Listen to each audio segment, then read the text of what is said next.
Hello, everybody. It is me, Jeremy Senpai, and I'm coming to you with another anime review.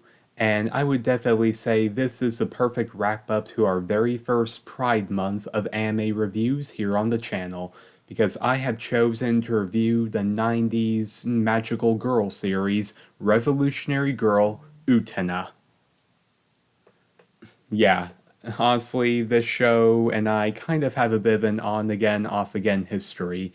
I was actually first introduced to this show like all the way back with my anime college club. I mean, when I was in college, we had an anime club where we would introduce each other to new animes, and one of them was Utena, which was what I was introduced to at the time. Alright, for starters, this anime was actually original show with a manga that would be added later by Kunihiko Ikuhara, best known for his work on the Sailor Moon S anime, the R, as well as the Sailor Moon R movie, and would move on to other works like Yurikuma Arashi and Penguin Drum. And I would definitely have to say that he definitely does some amazing work when it comes to the representation that he does.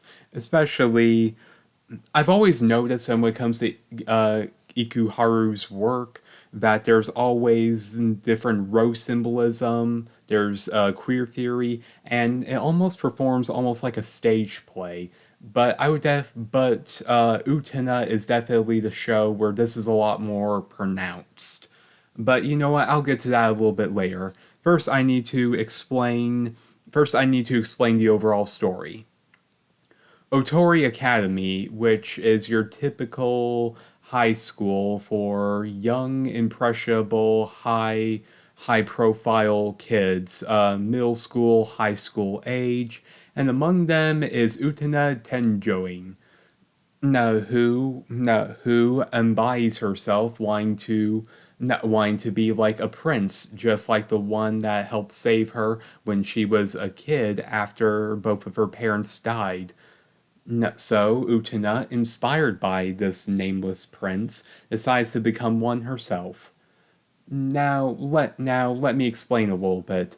Instead of the typical fairy tale where it's a prince who is born into a royal lineage, instead in this world, being a prince is more how you see yourself, how you choose to treat others. Utena plays the part of a valiant and gallant hero coming to protect the innocent and the weak. And this definitely comes to head when she has to protect Anthe Nehinamia, also known as the Rose Bride, who who has to undergo basically Anthe is engaged to different members of the student council throughout the episodes, where she actually has to where she has to become engaged to whoever wins her hand. Utena, not unhappy with the way Anthe is being abused and treated, challenges the student council and ends up winning, thus making Utena Anthe's new fiancée. So yeah, that's and the first few episodes kind of follow a bit of a cookie cutter premise. Utena has to duel another member of the student council, or even characters that aren't on the student council. She wins, and she and Anthe get closer together.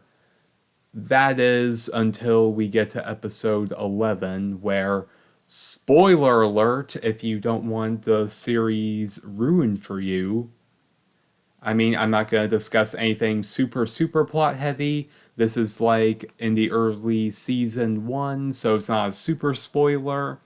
But anyway, come like episode 11, episode 12, Utena loses a duel, and Anthe basically walks away from her. And this is actually where we come to a bit of a realization when it comes to Anthe and her character. Well, Anthe basically takes on the roles that are presented to her. Utena wanted to be a prince, so Anthe played the role of a helpless princess who needed saving from her prince. And granted, this is kind of like your stereotypical third act, like in a movie where the heroes suffer a loss, but that only makes them come back even stronger in the third and final act of the film. And I definitely had those vibes about it, but at the same time, I'm not complaining much. And as I said earlier in this, Ikuhara's work actually does follow a lot of themes, and one among them I seem to have noticed is this whole stage play production, because those are definitely themes that we see throughout. In fact, they even basically break the fourth wall, indicating that you're either a character in the play or you're a spectator watching it. And like I said, I'm not going into too many spoilers here, but when we get later down the road, we start to question what's real, what isn't. And this is definitely one of those anime where you feel like you have to rewatch it constantly so you can understand it. I mean, surely we've all done that, rewatching our favorite scenes or scenes that we didn't understand when we first saw them, and think to ourselves, oh yeah, why didn't I realize that sooner? Well, that's definitely the case. But yeah, honestly, I don't feel like I can go into too much more regarding Utena, so I'm probably gonna end the review very soon. And I'm definitely got to rewatch it again. I only managed to watch it one more time.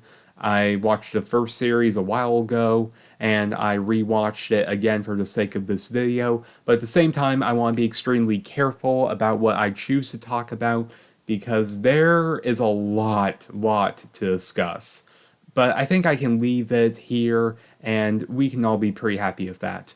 But anyway, Revolutionary Girl Utena, it really lives up to the name of being revolutionary, especially for the times of the mid to late 90s, because this show would go on to inspire other magical girl shows that fit into this. Some of the best known examples, of course, would be later seasons of Sailor Moon, Madoka Magica, among many others. And I dare say that this show really is amazing. And of course, there is a follow up movie that does end the series on a pretty high note, but I have yet to actually see it its entirety. I managed to see a few scenes online, but never the movie in its entirety anyway. But like I said, Revolutionary Girl Utena, you should definitely check it out should you have a chance. But for now, this is Jeremy Senpai, sign off. Thanks again, everyone.